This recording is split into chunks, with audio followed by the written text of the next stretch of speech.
Leero nga company tujaguza okutuuka ku myaka 38.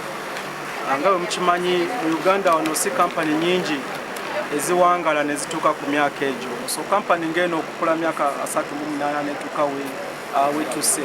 Twatandika nga aggulire emu erya New Vision nga tulikola mu weekly, naye kati bwe mulaba company ekuze, company nene, tulina bukedde eggulire, tulina TVs 6, tulina radios 7, tukola commercial printing, mukimanyi tukola ebivulu, tukola events, tukola ebintu bingi.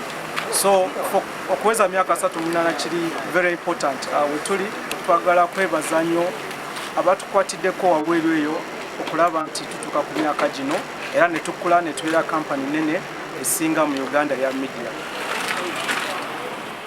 Download the app on App Store or Google Play Store now.